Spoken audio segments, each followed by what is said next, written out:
아멘. 오늘 이해되지 않는 어려움 앞에서라는 설교로 김범희 목사님 설교해 드리겠습니다. 많은 은혜 받으시기 바랍니다.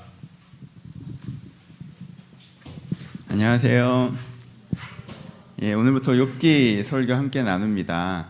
욥기 전체적인 이해가 좀 필요한데요. 그래서 전체적인 이해는 하고 계시다라는 전제하에 설교를 준비합니다. 그래서 욥기 서론 강의를 저번에 올려드렸으니까 꼭 강의를 들어보셨으면 좋겠다라고 추천을 드립니다. 아침에 확인해 보니까 그래도 조회수가 한 190회 정도 나왔더라고요. 그래서 제 설교를 꾸준히 들으시는 분들은 거의 다 강의를 들으셨다라고 생각하는데, 아직까지 안 들으신 분들은 빨리 합류하셔서 200회를 함께 찍어주셨으면 좋겠어요. 강의를 들으시고 욥기 설교를 들으셔야 오해 없이 들을 수 있다고 생각하고요. 설교는 강조점만 강조하니까 그런 부분을 참고해 주셨으면 좋겠습니다. 오늘은 이해할 수 없는 어려움 앞에서라는 제목으로 말씀을 나누어 보도록 하겠습니다.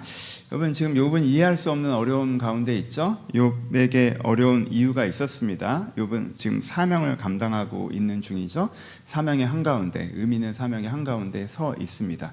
하지만 욥 본인은 그것을 알지 못하죠. 그러니까 욥은 이런 일이 왜 벌어졌는지, 이 일의 끝에 의미가 있기는 한 건지, 이게 언제 끝나는 건지에 대해서 정확한 이해를 가지고 있지 못합니다.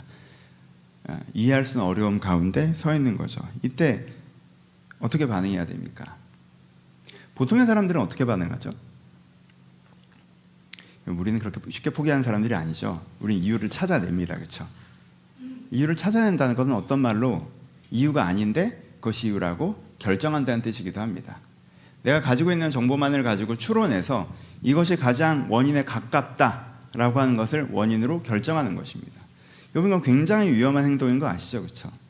우리가 무엇인가 어떤 영역에서는 가장 가까운 걸 하자, 그중에 1등을 하자라는 걸 할 수 있습니다. 그렇죠? 근데 우리가 뭔가 사건을 수사한다고 합시다. 근데 정확하게 범인은 없어요. 근데 제일 가까운 애가 있어요. 그럼 그래, 얘를 범인으로 하자라고 감옥에 넣을 수는 없잖아요. 그렇죠? 그건 큰일 나는 거죠, 사실.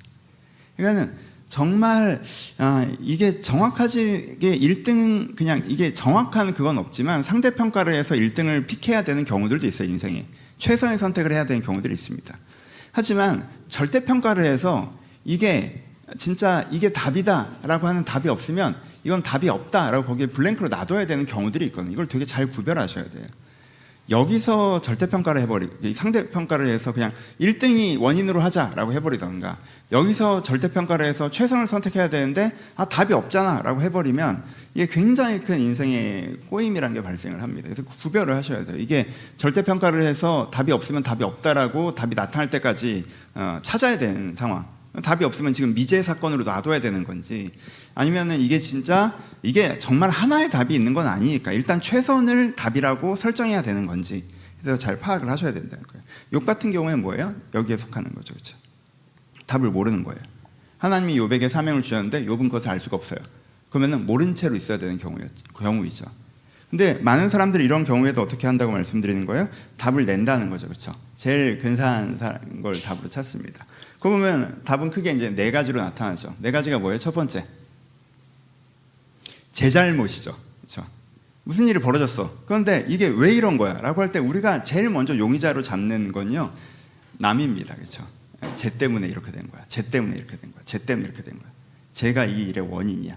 라고 하는 거죠. 이제 그 사람을 비난하고 원망하는 거죠. 그리고 그 사람이 뭔가 삶의 태도를 바꾸고 그 사람이 뭔가 제대로 피해를 보상해야 된다라고 생각하는 거죠. 그런데 이제 그 사람을 답으로 설정하는 것입니다. 본문에는 누가 있죠? 욥의 아내가 있죠. 욥의 아내는 이 모든 일이 일어난 원인을 누구라고 생각했어요? 욥인 것처럼 행동하죠. 그렇죠? 마치 이 모든 일에 자기 고난의 이유가 욥에게 있는 것처럼 하나님을 저주하고 죽으라 라고 하면서 마치 욥이 이 모든 일의 원흉인 것처럼 욥을 대하죠. 그렇죠? 그래서 사실은 그 전까지는 되게 잘 지냈을 부부였을 거라고 상상이 되는데, 어떤 면에서는 평생을 함께 해왔고 그랬던 상대방이 나보다 더 큰 어려움, 모든 것을 잃은 건 같지만 그 사람은 몸까지 지금 처절하게 아픈 상황인데 나보다 큰 어려움을 갖고 있는 욥을 비난하고 떠나면서 자기는 굉장히 정당한 행동을 하고 있다라고 느끼면서 그 행동을 하는 거죠. 그렇죠? 왜요? 원인을 잘못 찾았으니까, 욥에게서 찾았으니까 그런 거죠. 그 다음에 어디서 원인을 찾습니까? 보통 사람들이 착한 사람들은 자기 자신에게서 원인을 찾죠. 자책으로 갑니다. 다른 사람 탓을 하지 않아요. 내 탓이라고 생각을 합니다. 되게 위험한 건데 저 어릴 때는 그건 좋은 의미에서는 내 탓이오라는 운동이 있었어요. 그래서 스티커 뒤에 붙이고 다니고 내 탓이오 캐톨릭에서 하신 건데 그 무브먼트는 되게 좋은 건데 사실 이 포인트가 약간 애매한 것이 있죠. 매번 매사에 내 탓이라고 돌리는 건요 겸손하고 착한 게 아니라 잘못된 판단일 수 있어요. 그렇죠? 내 탓이 정말 맞는지 점검을 해야 돼요. 그래야 개선이 나죠. 정말 내 탓인 경우에 내 탓이라는 결론을 냈으면 내가 바뀌면 문제가 해결되잖아요. 근데 내 탓이 아닌데 내 탓이라고 하면 나는 내가 뭔가 바꾸면 문제가 해결될 거라고 계속 생각하지만 사실은 내 탓이 아니었기 때문에 그게 원인이 아니었기 때문에 그걸 아무리 바꿔봐야 변화되는 건 없고 그럼 그걸 또 내 탓으로 돌리고 라고 하는 끊임없는 쳇바퀴 속으로 들어갈 수가 있다는 거예요. 그거는 엄청난 자책의 무게를 지고 스스로 쓰러지는 것입니다. 그건 굉장히 잘못된 행동이에요. 왜요? 내가 지금 진정한 문제 해결에 투자해야 되는 역량과 시간을 엉뚱한 것에 투자하기 때문에 그래요. 지금 내가 나를 바꾸는데 나를 개선하는데 내 역량과 시간을 투자할 이유가 없어요. 지금 나는 그렇게까지 문제가 아니야. 100점이 아니라 할지라도. 근데 계속 나를 바꾸면 문제가 해결될 것처럼 생각하면서 계속 나에게 집중해서 나를 자책하는 건 결국은 진짜 쏟아져야 되는데 역량이 쏟아지지 않고 엉뚱한 데 역량이 쏟아지면서 오히려 문제를 키우는 쪽이 될 수 있다는 거예요. 그렇죠? 두 번째, 사람들이 원인으로 설정하는 건 자기 자신일 때가 많습니다. 세 번째는 누구겠어요? 신앙이 있는 분은 결국에 어디로 돌아가요? 신앙이 있는 분. 우리는 하나님을 신뢰하니까. 누구로 돌아가요? 하나님 탓을 합니다. 그렇죠? 하나님, 어떻게 나한테 이럴 수 있습니까? 왜 이런 일을 벌어지게 합니까? 하나님 뭐 하셨습니까? 이것을 못 막으십니까? 왜 빨리 해결을 안 해주십니까? 라고 하나님 탓으로 돌아갑니다. 하나님이 나한테 잘못하고 있다. 하나님에게 실망하고 하나님을 비난하고 하나님과 거리를 두고 하나님이 내가 시키는 방향으로 이 문제를 해결해야 된다라고 생각을 합니다. 우리가 가장 주의해야 되는 것 중에 하나가 피해자의 권위죠. 여러분, 내가 피해자가 됐다고 해서 권위가 생기는 게 아니거든요. 내가 피해자가 됐다고 해서 똑똑해지는 게 아니에요. 내가 피해자가 됐다고 해서 이 상황을 가장 냉철하고 객관적으로 명확하게 판단할 수 있는 능력이 나한테 생기는 게 아닙니다. 하지만 사람은 자기가 피해자라고 생각하는 순간 자기가 그런 권위가 생겼다라고 오해합니다. 그래서 하나님에게 가르치기 시작하죠. 내가 하나님 때문에 피해를 봤으니까 빨리 이런 식으로 하세요. 이렇게 해결해야 됩니다. 이런 스케줄 해야 됩니다. 라고 이야기하기 시작합니다. 네 번째, 이제 세상을 탓하는 것이죠.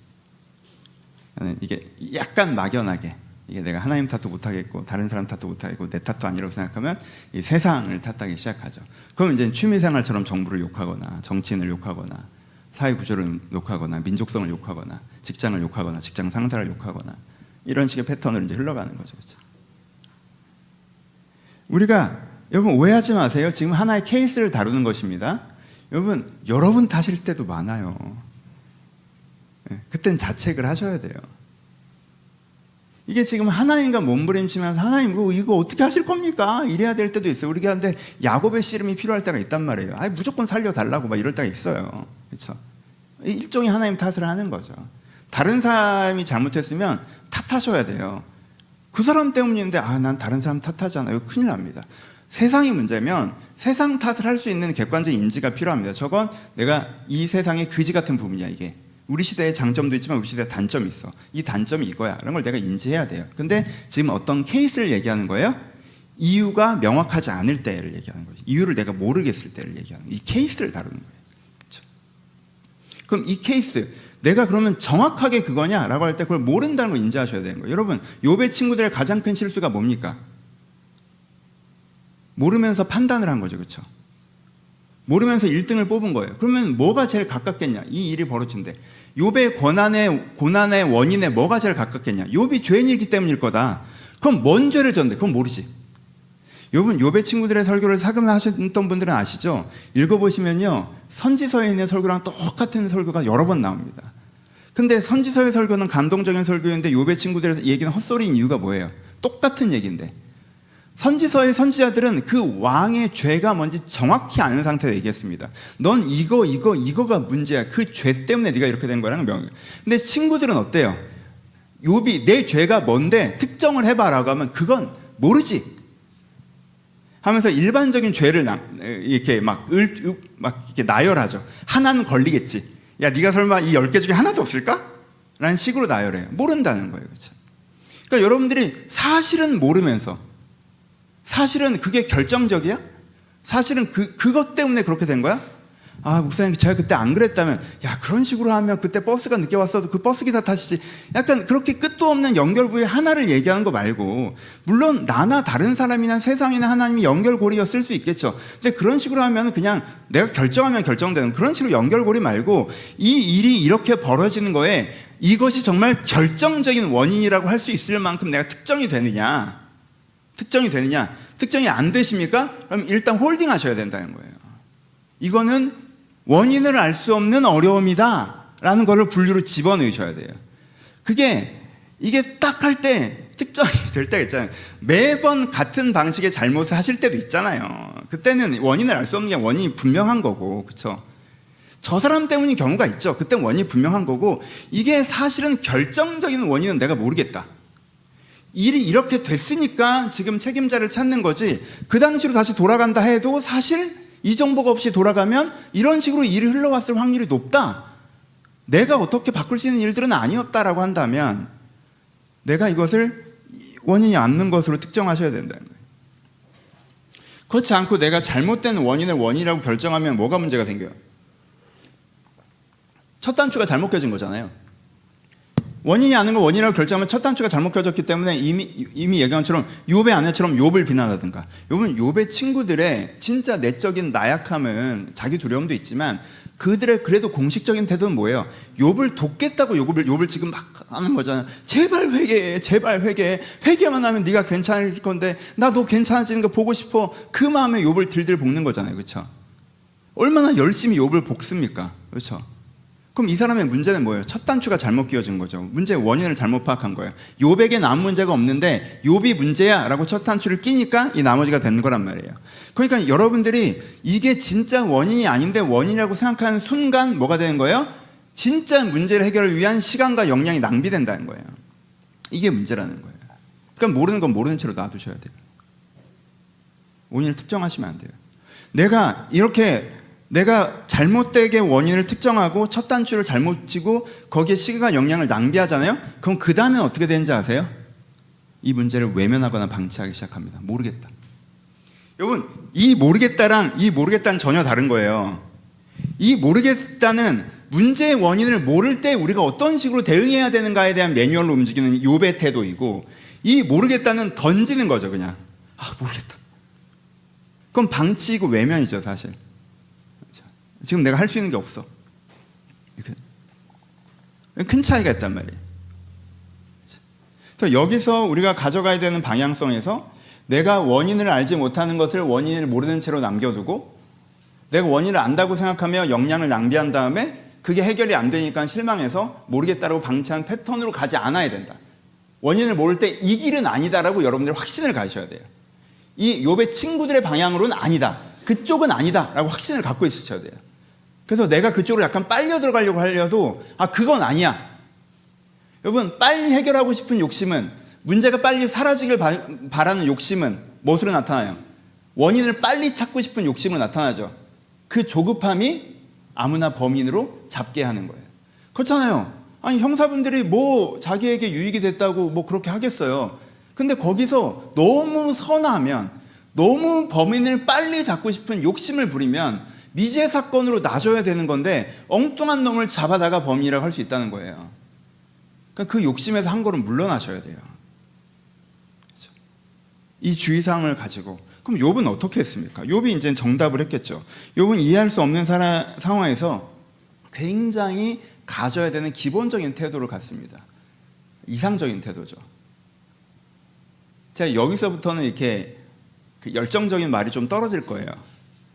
너무 수준 높은 거라, 제가 못하는 거라, 제가 못하는 거여서 제가 감히 말씀드릴 수 없는데, 저는 또 정보 전달자이기도 하니까. 그렇죠? 이제까지 제가 저게 열정적으로 얘기하죠. 왜요? 저는 이런 헛짓거리를 많이 하는 사람이거든요. 그래서 누구보다 간절하게, 여러분들은 그러지 마십시오, 제가 다 갔다 왔습니다 라고 설교하는 것이고, 이제부터는 제가 잘 못하는 것인데 한번 해봅시다. 하지만 우리가 욥의 수준만큼 할 수는 없어도 그보다 낮은 차원에서는 분명히 어느 정도는 적용해 볼 수 있는 답이라고 생각을 합니다. 욥은 욥의 정답을 얘기하죠. 욥은 이 상황에서 굉장히 이 문제를 수용합니다. 본문에 뭐라고 얘기해요? 진실로 내가 이 일이 그러한 줄 알거니와 인생이 어찌 하나님 앞에서 의로우랴. 사람이 하나님께 변론하기를 좋아할지라도 천마디에 한마디도 대답하지 못하리라. 9장 2절 3절이에요.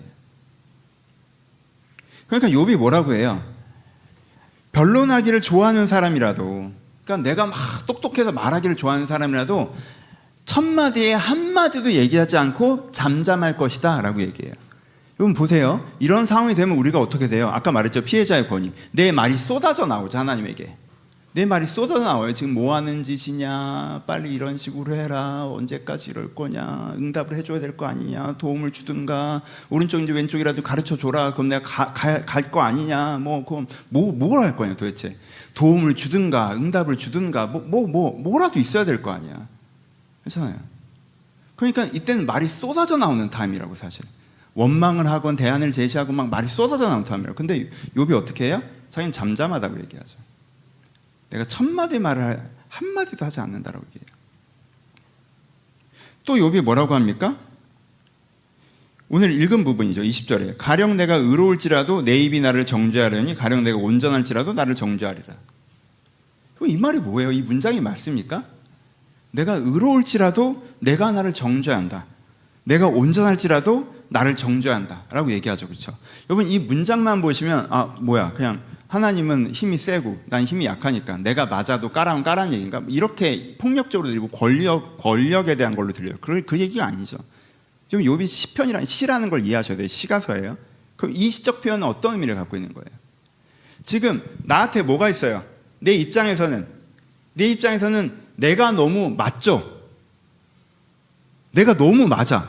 아무리 봐도 내 논리는 완벽해. 내가 너무 맞아. 난 의로운데 갑자기 억울한 일을 당했어. 이게 언제 끝날지도 몰라. 근데 친구들은 와서 네가 잘못했다고 그래. 그래서 난 피해자야. 난 억울해. 그래서 이 문제가 빨리 해결돼야 돼. 이게 너무 맞아. 이 논리를 누구도 뭐라고 할 수 없을 것 같아. 완벽한 논리인 것 같아. 근데 어떻게 하는 거예요, 욥이? 내 논리의 결론이 하나님이 틀렸다, 하나님이 잘못하고 계시다 라고 결론이 나잖아요. 그럼 어떻게 생각하는 거야? 내 논리가 틀렸구나 라고 생각한다는 거예요. 보세요. 비슷한 데가 뭐냐 하면 내 논리가 완벽해. 내가 이 부분이 힘들고 이 부분이 힘들고 이 부분이 힘들고 이 부분이 힘들고 이 부분이 힘들고 내 인생이 이렇게 안 풀리고 이렇게 안 풀리고 이렇게 안 풀리고 이렇게 안 풀렸어. 그래서 더 이상 못 살겠어. 그래서 내가 생각을 깊게 했더니 내 결론이 죽자로 났어. 그냥 죽자. 그러면 그 결론을 갖고 우리가 어떻게 해요? 내 논리가 틀렸다라고 논리 전체를 던져야 돼요. 그렇죠? 결론이 내 논리의 틀림을 증거하는 거예요. 아무리 생각해봐도 전 죽어야 될 것 같아. 여러분 그런 일을 행하시는 분이 그 논리가 없이 했겠어요? 근데 결론이 그렇게 나면 논리 전체에 문제가 있는 거에서 이 논리를 던지는 거라고. 내 생각이 틀렸구나라고 던지는 거야. 마찬가지예요. 내가 정말 하나님을 믿는 사람이면 내가 아무리 생각해봐도 하나님이 틀렸어라고 결론이 나잖아. 그럼 이 논리를 던진다는 거야. 일단 이 논리 패턴 내가 나와야 되겠다라고 하는 거예요. 내가 틀렸습니다, 하나님. 내가 의로울지라도 내가 나를 정죄합니다. 욥은 이런 태도를 가져요. 욥은 지금 나에게 주어지는 어려움을 수용하고 여기에 대해서 하나님에게 왜 이러냐 이러고 이렇게 말을 내지 않고 말을 쏟아내지 않고 자기가 맞다라고 하는 완벽한 논리가 생겼을 때 그걸 내려놓고 하나님께 듣고자 하는 부분들이 있습니다. 그렇죠? 그래서 욥은 이 상황에서 어떻게 한다는 거예요? 욥은 이 상황에서 어떻게 저럴 수 있지? 하면서 굉장히 겸손하고 겸허한 태도로 반응해요. 여러분 여기서 이 행동만을 딱 그 샘플링 하셔서 그때 겸허하고 겸손하게 해야 돼? 라고 하면요 큰일 나요. 이게 어떤 생각의 결과인지 보셔야 돼요. 그럼 욥은 도대체 어떤 생각을 갖고 있었길래 이 상황에서 이것을 수용하고 자기 논리를 내려놓는 방향으로 움직일까요? 욥이 갖고 있었던 생각, 욥이 갖고 있었던 근본적인 믿음이 뭐예요? 창조의 믿음을 계속 얘기합니다. 오늘 본문에는 뭐라고 말하냐면요. 9절에 보면 그냥 쭉 읽어드릴게요. 9장 4절부터 10절입니다.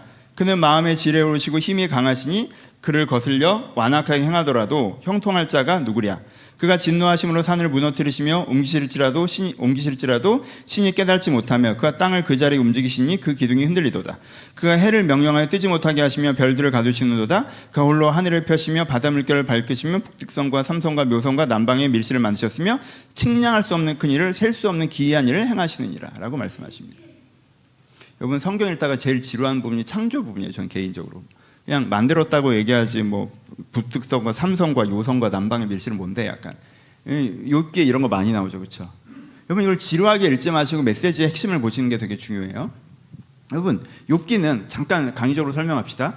욥기는 창조의 신앙 고백으로 시작해서 창조의 신앙 고백으로 중간을 잡고 창조의 신앙 고백으로 끝납니다, 그렇죠?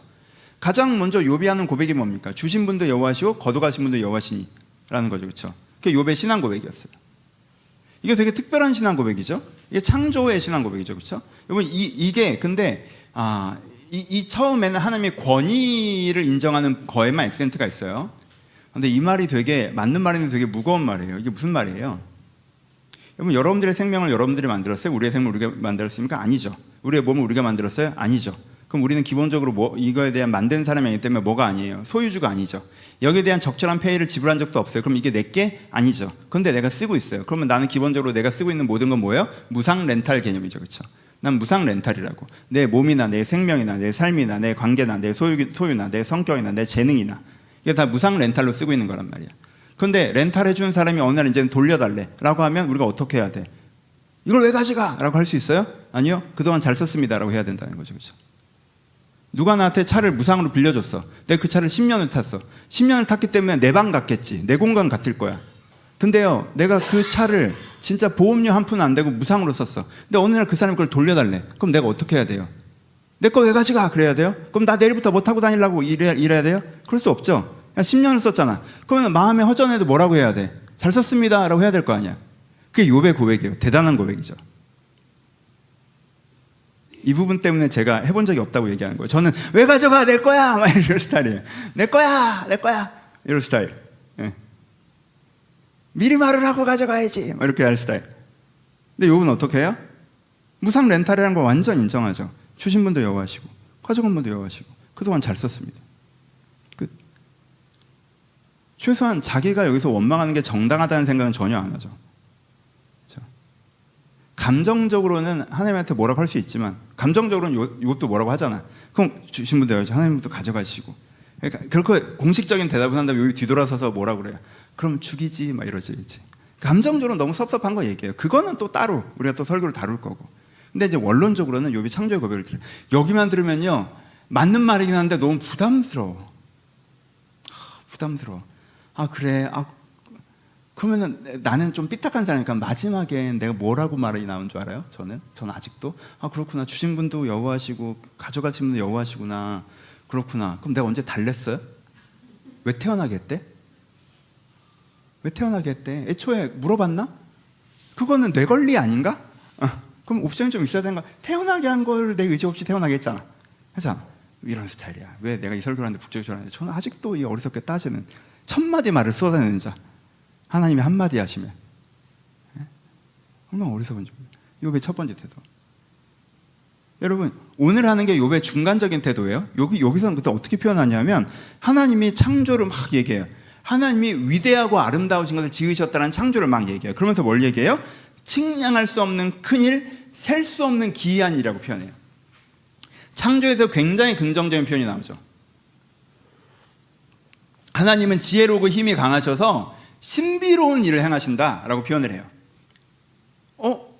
첫 번째 표현보다는 되게 표현의 톤이 좀 달라지네, 방향성이 좀 달라지네 하고 하는데 욥기 마지막에 가면 이 부분을 몇 장에 걸쳐 얘기하죠. 엘리후의 얘기를 통해서, 하나님의 얘기를 통해서 이 부를 굉장히 길게 얘기해요. 똑같은 얘기를 뭐라고 얘기해요? 하나님의 창조를 계속 얘기해요. 근데 어떻게 얘기해요? 거기서는 패턴이 훨씬 더 명확하게 보여요. 어떻게 보여요? 결과는 너무 대단하고 아름답지. 결과는 너무 대단하고 아름다워. 근데 너 과정은 모르지. 이 얘기를 계속 반복하시죠. 너 리오야단 봤어? 야, 그게 엄청 위대한 거야. 엄청 위대한 동물이야. 근데 너 그거 어떻게 만들었는 줄 아니? 너 하늘 보이니? 우주 보이니? 대단하지? 대단하지? 근데 너 그거 어떻게 만들었는지 아니? 너 이 자연이 아름답니? 자연 아름다워? 자연 너무 아름답지? 근데 너 그거 어떻게 만들었는 줄 알아? 하나님은 계속 이렇게 얘기해요. 여러분, 이렇게 얘기하는 거의 중심이 뭡니까? 지금 나 잘났다는 거예요? 나 힘세다는 거예요? 아니죠. 지금 뭘 얘기하는 거예요? 창조를 얘기하는 거죠. 너 창조의 결과의 아름다움은 확실히 경험했지? 근데 그 과정은 모르지. 네가 이걸 항상 받아들였지? 라고 얘기하시는 거죠. 다시, 하나님께서 누굴 창조하셨어요? 나를 창조하셨죠. 그럼 뭐예요? 내가 너를 위대하고 아름답게 만드는 결과는 확실하지. 근데 그 과정은 네가 모르지. 네가 이 자연을 볼 때는 결과의 확실함을 과정이 모름에도 불구하고 잘 받아들였는데, 지금은 왜 이 결과의 확실함을 믿고 과정의 모름을 받아들이는 걸 어려워하냐라고 하나님이 얘기하시는 거예요. 그래서 욥이 그 얘기 듣고 되게 좋아하죠. 여러분, 많은 분들이 욥이 그 얘기 듣고 왜 좋아하는지 감을 못 찾아요. 하나님이 갑자기 나타나셔서 사실은 사단이랑 얘기하면서 그랬으면서, 야, 너 하늘 만들어 봤어? 막 이런 식으로 얘기하면 뭐라는 거야. 근데 욥이 막 엄청 좋아해. 하나님, 하나님 직접 보니 너무 좋아요. 막 이래요. 여기서 직접 봤다는 게 뭐예요? 와, 신기하다, 나 신비 체험했다, 이거예요? 아니죠. 욥이 이미 이 창조 고백을 가지고 있었죠. 9장에도 이 고백을 이미 한단 말이야. 머리로는 알아요, 욥이 이미 알아요. 하나님이 하신 일은 칭량할 수 없고 신비롭다. 하나님은 능력 있으시다. 하나님께서 세상을 아름답게 만드시다. 지금 욥이 지금 자연 얘기하는 겁니까? 그럴 여유가 어디 있어요? 욥이 지금 자기 얘기하는 거예요. 하나님께서 분명히 나를 아름답게 만드실 것이다. 하나님은 창조주셔. 난 그걸 믿어. 하지만 그 과정은 내가 측량할 수 없어. 측량할 수 없다는 게 뭐예요? 내가 판단이 안 된다는 거죠. 그렇죠? 왜 이런 식으로 진행되는지 이해를 못 한다는 거예요. 내가 이게 나는 각이 안 나온다는 거야. 나는 이게 각이 안 나와. 난 이거 전체 그림이 안 보여. 왜 이렇게 하는지 모르겠어. 측량할 수가 없어. 측량할 수 없지만 결과는 믿어. 욥이 이때는 되게 교리적으로, 어떤 면에선 내가 가슴으로 믿는다기보다 내가 진짜 머리로 믿는 거예요. 믿어내고 있는 거예요. 지금 이것도 대단한 거죠. 이거 너무너무 대단한 거죠. 이게 머리로 믿어내고 있었는데 하나님이 직접 나타나셔서 그렇다라고 말씀해 주시니까 내가 이제까지 귀로 들었어야 이제 눈으로 봅니다. 이게 단지 피지컬하게 눈으로 본다는 얘기가 아니라 내가 이제 그것을 정말 확실하게 믿습니다라는 뜻이죠. 그렇죠? 확실하게 믿습니다. 하나님, 결과의 아름다움을 확실하게 믿습니다. 내가 하나님께서 나를 아름답게 하시려고 확실하게 믿습니다. 그래서 그 과정이 어려워 보이더라도, 그 과정이 힘들어 보이더라도 내가 그 과정 속에서 여전히 신뢰하며 걸어가겠습니다. 그래서 확실히 믿습니다. 그럼 왜 이건 이렇게 하는 거예요? 디테일은 모르죠. 디테일은 모르는 걸 내가 받아들이겠습니다 라고 얘기하는 거예요. 욥에게 이 창조의 고백이 있었어요. 이 창조의 고백이 있으니까 어떻게 하는 거예요? 이 창조의 고백이 있으니까 딱 아침에 눈을 뜨면 오늘도 너무 아프니까 갑자기 내 안에서 1000마디 말이 막 쏟아져 나와요. 내가 오늘 하루를 살다 보면 내가 내 생각으로, 그러니까 도대체 왜 이렇게 하는 건데? 라는 내 논리가 막 나를 휘어잡아. 근데 욥이 그때 어떻게 하는 거예요? 기도하면서 쏟아져 나오는 1000마디 말을 한마디도 하지 않겠다라고 내어놓는 거고, 나를 휘감는 완벽한 논리, 하나님이 틀렸고 내가 맡은 완벽한 논리를 내가 나스를 정죄하면서 그 논리 내 스스로 무너뜨리는 거고, 욥이 이 과정을 하는 거죠. 여러분, 욥이 쿨하게 이걸 한 게 아니에요. 우리는 그 자극적인 상황, 힘든 상황은 우리 가운데 끝없는 생각을 피어오르게 하기 때문에, 이 피해자의 권위라는 게 내 안에서 계속 솟아나기 때문에 욥도 그걸 계속 느꼈어요. 욥도 그걸 느끼고 욥기 읽을수록 그게 점점 더 커지는 것을 보여주잖아요. 욥이 점점 그게 커진다고. 언제까지 이러실 거예요? 여러분, 초반에는요, 요즘 사금은 욥이 아름답죠. 하나님이 나를 둘러싸고 계시는 막막함, 표현이 시적이잖아. 그럼 후반부가 뭐라고 해요? 내가 뭘 잘못했냐고 막 이런다고. 그러니까 욥도 이게 쉽지 않은 거예요. 근데 그렇게 내 논리가 나를 휘어잡아 오고 내 환경과 어려움이 주는 마음을 내 안에 휘어잡아 오더라도 내가 뭘 믿기 때문에, 당위적으로 하는 게 아니에요. 뭘 믿기 때문에, 내가 원론적으로는 하나님께서 나를 아름답게 하실 걸 믿기 때문에, 이 과정이 다 이해하지 못하는 걸 내가 수용하기 때문에, 내가 그 과정을 내가 다 알 수 없다는, 하나님은 측량할 수 없다는 걸 내가 수용하기 때문에 이 믿음을 가지고 그 수용하는 태도를 갖게 되는 거죠. 이게 욥의 믿음이에요.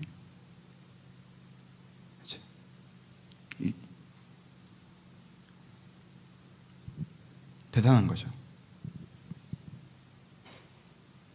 우리가 이걸 배워야 됩니다. 그럼 적용하고 마무리합시다. 이게 좀 다른 얘기 하나 가볍게 하고 올까요? 그럼 내가 문제를 풀어가는 포인트에 매이지 않으시는 것이 중요합니다. 얘기를 한번 집어넣어 보도록 하죠. 이렇게 얘기를 하다 보면 사람마다 문제를 풀어가는 포인트가 있습니다. 이런 얘기를 하세요. 저는 희망이 보이면 돼요. 저는 저만 안 건드리면 돼요. 저는 이해만 되면 돼요. 이런 표현을 가끔 하세요. 저도 하는 표현이에요. 이거 인간관계에서는 되게 좋은 표현입니다. 저는 저만 안 건드리면 돼요. 전 그 자원적인 사고방식을 갖고 있기 때문에 그럴 수 있어. 이거 잘합니다. 그럴 수 있어. 존중해요. 근데 날 건들지 마. 그럼 난 가만 안 있어. 약간 이런 경우. 나쁜 거지. 어떤 사람은 이해만 되면 된다고요. 설명을 하고 이해를 되면 전 할 수 있어요. 근데 이해가 안 되면 별것도 아닌 거 같고 난 이것도 있구나. 이해만 안 되면 막 붙잡고 별것도 아닌 거 가지고 막 계속 따지고 들어가 막. 이해가 안 돼. 나 이해가 안 되는데? 이해가 안 되는데? 이해가 안 되는데? 이해만 시켜. 난 그럼 쿨한 사람이야. 날 이해를 시키라고 막 이렇게 따지고 들어가. 어떤 사람은 희망만 있으면 돼. 나는 뭐 지금 문제가 좀 어렵고 뭐 지금 뭐 이해가 안 되고 다 필요 없고 결국 잘 된다라는 5년 뒤에 10년 뒤에 이렇게 될 수 있다라는 계획만 나오면 대안만 나오면 난 현재 문제 갖고 엉켜서 하는 사람이 아니야. 난 대안만 나오면 난 딱딱 대안에 집중하는 사람이야. 이런 식의 표현들을 하세요. 여러 가지가 있겠죠. 그래서 인간관계에서는 좋으세요. 그거 약간 존중해 주실 필요도 있어요. 근데 그렇게 얘기할 때는요, 야, 나는 이해만 되면 되는 사람이야 라고 얘기한 게 아니라, 난 이해만 되면 좀 되는 사람이야. 날 배려해 줘 라고 얘기하셔야 되는 거예요. 그렇죠? 네, 이런 패턴이 있어요. 근데 이걸 삶에서 쓰시는 건 너무너무 위험한 거예요. 여러분, 사탄이라는 메타포를 사용해 봅시다.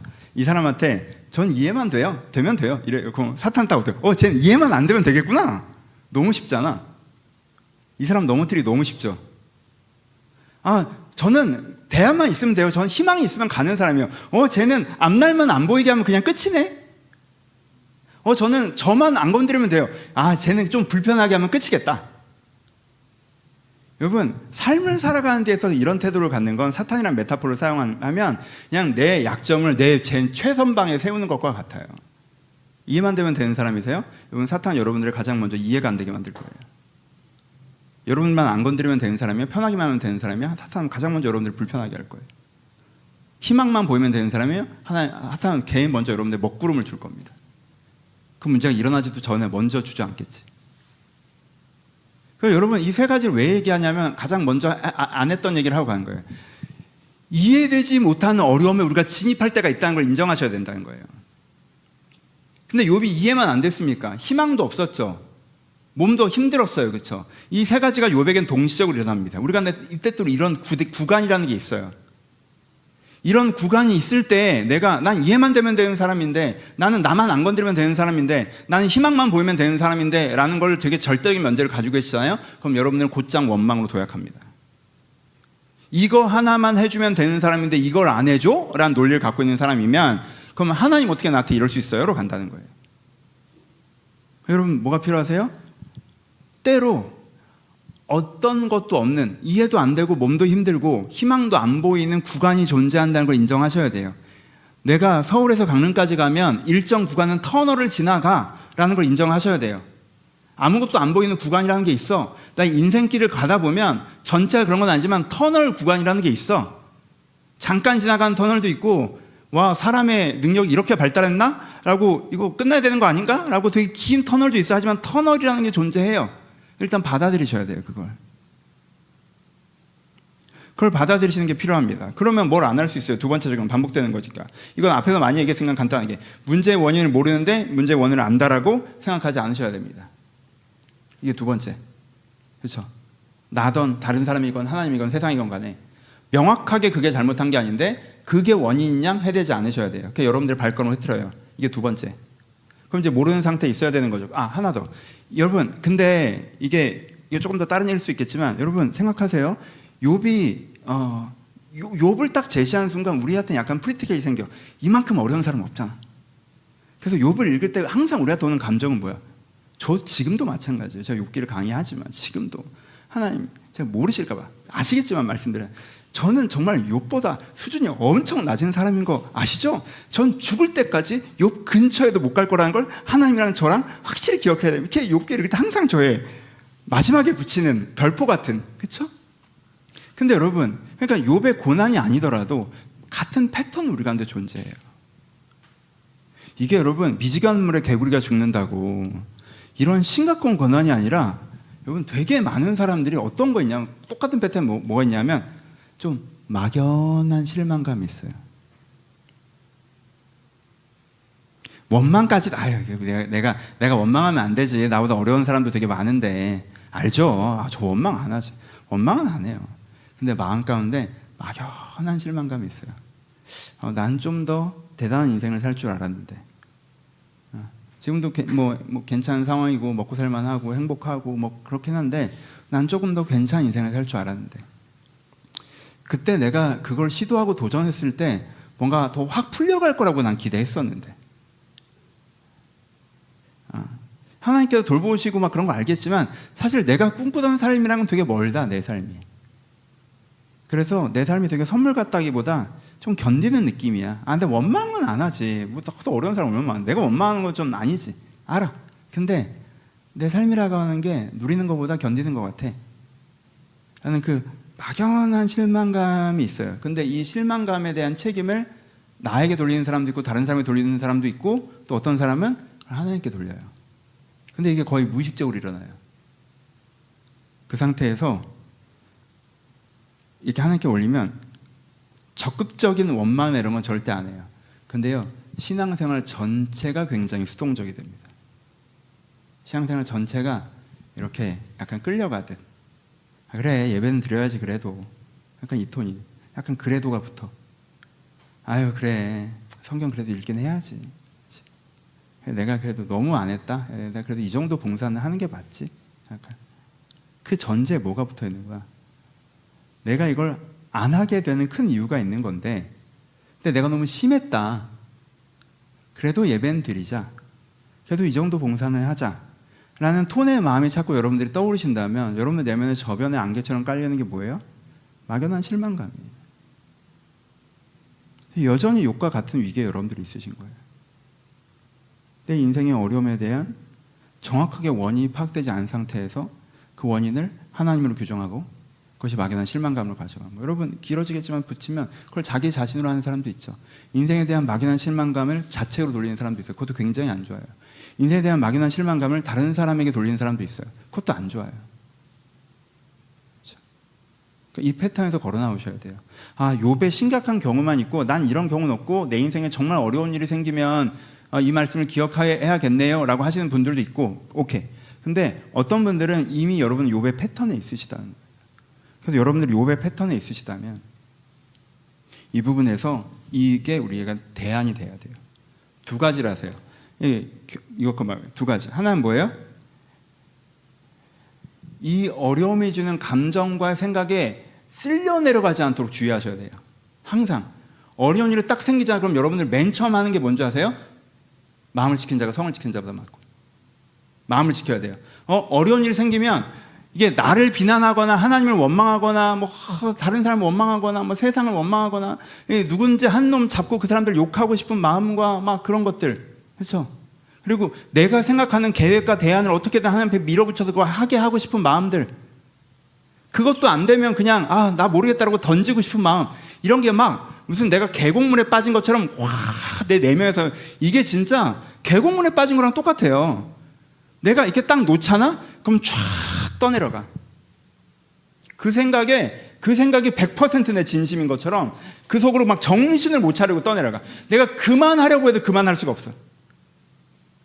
그러니까 그럴 때 맨 먼저 해야 되는 건 정신줄을 잡으셔. 이런 생각으로 떠내려가면 안 된다. 이 상황을 주는 감정과 생각에 떠내려가면 내가 이걸 대처하지 못한다. 정신줄을 꽉 잡으셔야 돼요. 그 다음에 뭘 하셔야 돼요? 창조의 하나님을 묵상하셔야 돼요. 그러면 하나님께서 세상을 창조하셨다는 걸 믿으십니까? 하나님께서 세상을 아름답게 창조하셨다는 걸 믿으십니까? 하나님께서 나를 창조하셨다는 걸 믿으십니까? 하나님께서 나를 아름답게 창조해 가시는 과정 가운데 있다는 걸 믿으십니까? 가장 원론적인 답을 하는 거예요. 여러분 이걸 꼭 기억하세요. 강론에서 답이 안 나올 때는요, 충분히 찾아봤는데 강론에서 그 답이 안 나오잖아요. 그럼 원론에서 답을 찾는 거예요. 아시겠죠? 하나님 지금 인도해 주세요. 목사님 기도해봐도 오른쪽인지 왼쪽인지 말을 안 해주세요. 그러면 오른쪽 왼쪽이 지금 중요한 게 아니야. 그거는 더 해봐야 안 될 걸 아마? 여러분들이 한 30일 작정했는데 오른쪽 왼쪽 안 나오잖아요. 그럼 그 다음에 어떻게 하십니까? 여러분 던지죠. 그리고 인간적으로 하죠. 물어봤는데 안 해줬어. 그러니까 내 맘대로 아니에요. 30일 기도해서 안 해봤으면 원론적인 대답을 할 때. 원론적인 대답을 할 때. 여러분 이게 일반적으로도 있어요. 여러분 내가 임진왜란 때 의병이야. 상을 봤는데 왕은 도망갔어. 예, 그 한양도 함락됐대. 나 근데 경상도 의병이야. 그럼 나 지금 뭐 하는 거야? 경상도 의병이야. 나 지금 뭐 해? 지금 신의주까지 도망갔다는데 왕은. 그럼 내가 이 짓을 왜 해? 그때는 어떻게 답을 내는 거예요? 원론적인 답을 내는 거죠. 이길 수 있냐? 의미가 있냐? 그러면 죽는 건 모르겠고, 쟤는 외병, 나는 의병. 그럼 어떻게? 싸워야지. 나라를 뺏겼어. 화가 나. 난 의병. 싸워야지. 원론적인 답을 내는 거라고요. 여러분 인생에서는요 항상 이러시면 안 돼요. 그건 멍청한 사람 이렇게 강론이 있지 인생에. 근데 이 이 터널 구간에서는요 원론적인 답을 내는 거예요. 원론적인 답. 하나님께서 이게 얼마나 원론인지 아시겠죠? 하나님께서 날 창조하셨어. 하나님께서 날 아름답게 하실 거야. 이건 그 과정이야. 그 원론적인 답을 딱 내는 거예요. 그 원론적인 답을 딱 붙잡고 그럼 오늘 뭐예요? 오늘 뭐 하긴 오늘 할 거 없어 지금. 욥이 오늘 뭐 할지 답이 나와요? 그냥 아픈 걸 견디는 거지. 지금 욥이 뭐 합니까? 아픈 걸 견디면서 내 마음을 지키는 거죠. 그렇죠? 내 마음을 지키는 일을 하고 있죠. 그렇죠? 그걸 하는 거예요. 막상 오늘 뭐 해요? 뭘 해야지 해결이 돼요? 여러분 원인을 빨리 찾고 싶은 거, 계획을 빨리 하고 싶은 거, 내가 뭐 할지 알려달라고 하는 거 여러분 다 빨리 해결하고 싶은 마음이에요. 그냥 조급한 마음이라고. 근데 지금은 여러분들이 뭘 하면 일이 꼬이는 구간들도 있단 말이야. 그렇죠? 그때는 원론적인 답을 가지고 내 중심을 지키며 그것을 지나가시길 바랍니다. 마십시다. 진짜 어려운 설교예요. 하지만 여러분 이렇게 은은한 실망감에 갖고 계신 분들이나 정말 하나님 앞에 요즘에 이해될 수 없는 어려움에 갖고 계신 분들이나 여러분 가운데 꼭 아셔야 되는 거입니다. 꼭 아셔야 되는 내용입니다. 꼭 아셔야 되는 내용. 여러분 이 방법을 여러분 마음한테 꼭 기억하시고, 여러분 이 설교는 5년 뒤에 필요할 수도 있고 오늘 당장 적용하지 않을 수도 있고 5년 뒤에 필요할 수도 있고 10년 뒤에 필요할 수도 있어요. 근데 그때를 위해서 여러분들 기록해 놓으셔야 돼요. 진짜 이해할 수 없는 어려움이 생겨서 내가 나나 다른 사람이 하나님을 원망스럽기만 할 때 내가 어떻게 해야 되지? 내가 하나님한테 계속 어떻게 할까요? 도와주세요. 이 기도만 해야 되나? 그렇게 기도를 했는데도 계속 헛박기도는 느낌일 땐 내가 어떻게 해야 되지? 라고 하면 생각해주는, 상황해주는 감정에 떠내려가지 마시고 창조자 하나님을 기억하며 원론적인 희망을 갖고 마음을 지켜나가는 거예요. 이 여러분들이 해야 되는 거예요. 그때 하나님께서 복되다 하고 축복하시는 지점이 올 겁니다. 여러분들이 욥처럼 하나님께 영광을 돌리는 날이 올 것입니다. 그 기대를 가지고 이 구간을 하나님과 함께 걸어가시기를 주님의 이름으로 축원합니다. 우리 같이 기도하시겠습니다.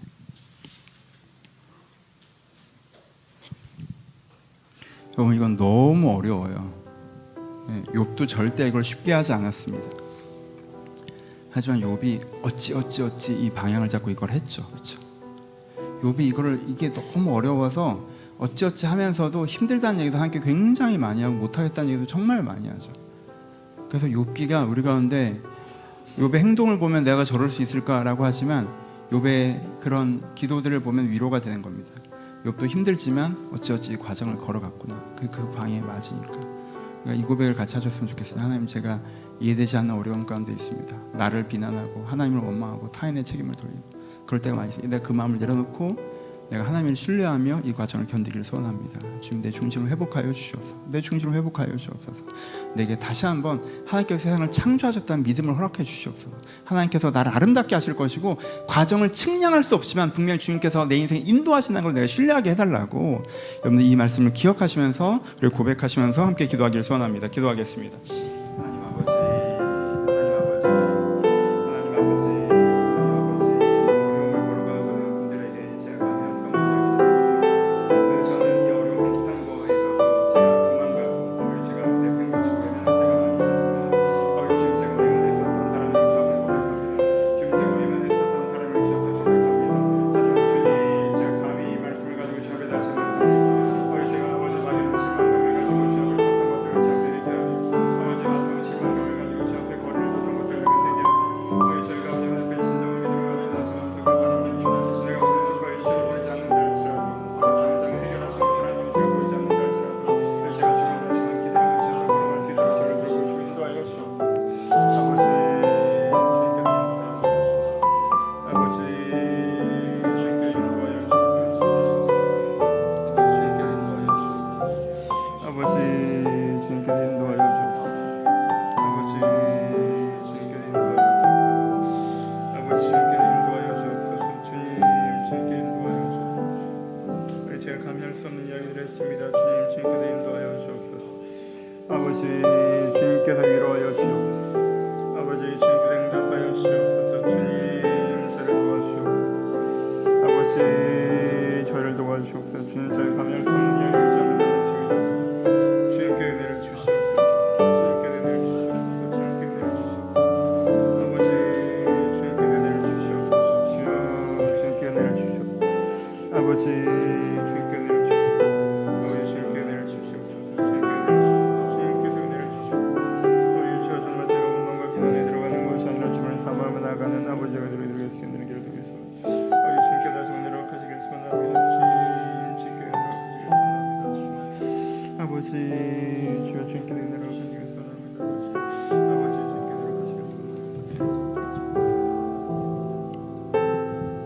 우리 다음으로 개인의 기도 제목으로 함께 기도하겠습니다. 여러분, 우리가 중심의 고백을 주님 앞에 우리의 의지와 지성으로 드리지만 우리의 과정이 힘듦을 또 하나님과 함께 고백합니다. 욥의 기도의 많은 부분을 여러분들이 이미 읽고 계시지만 진짜 못하겠다, 차라리 죽여라 라는 말들을 하지 않습니까? 이거 언제 끝나냐고, 못해먹겠다고. 이 과정의 어려움을 우리가 주님 앞에 고백하며 어려움이 있다면 이것이 빨리 끝나기를 간구하는 것도 항상 필요합니다. 이 단순하고 정직한 기도가 우리 가운데 필요합니다. 여러분들이 각자 어려움이 있으시다면 그걸 가지고 하나님 앞에 나아가셔서 욥처럼 정말 어린아이처럼 정말 하나님에게 이 어려움이 끝나야 합니다. 이 어려움이 해결돼야 됩니다. 주님께서 함께하여 주시옵소서. 주님께서 함께하여 달라고 각자의 소원, 각자의 기도점을 가지고 하나님께 기도하며 나아가기를 소원합니다. 기도하겠습니다.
나와 같은 나보다 큰 어려움을 갖고 있는 분들을 알고 계시다면 하나님이 이와 함께 하셔서 이들의 인생 가운데 일하심을 저희가 보게 하여 주옵소서. 그 사람의 중심이 무너져 있다면 중심을 회복할 수 있는 은혜를 허락하시고, 또 상황 가운데 어려움이 있다면 상황 가운데 개입하시는 은혜를 달라고 여러분들 기억하시는 대로 여러분들의 주변 소중한 분들을 위해서 또 교회를 위해서도 함께 중보해 주셨으면 좋겠습니다. 기도하겠습니다.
하나님 아버지, 이해되지 않는 어려운 부분들 지날 때 제 마음이 자주 무너지는 것을 주님 앞에 고백합니다.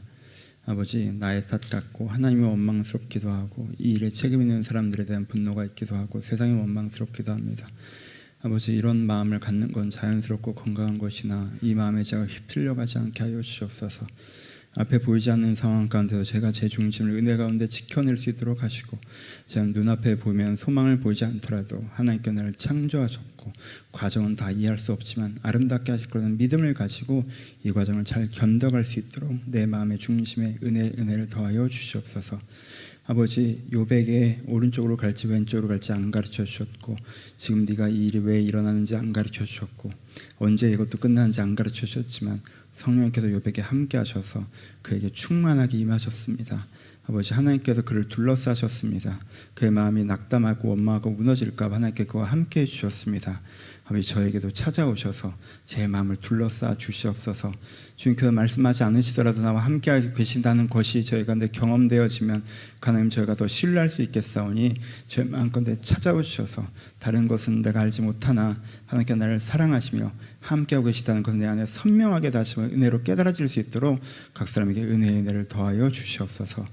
아버지, 막연한 실망감 때문에 천천히 주님과 멀어져 있는 자들이 있습니까? 저희가 다시 한번 회개하고 소망하며 주님 붙잡기를 소원하오니 내 안에 있는 실망감들이 있다면 그들과 직면하게 하시고 다시 일어나 주님을 바라보게 하여 주시옵소서.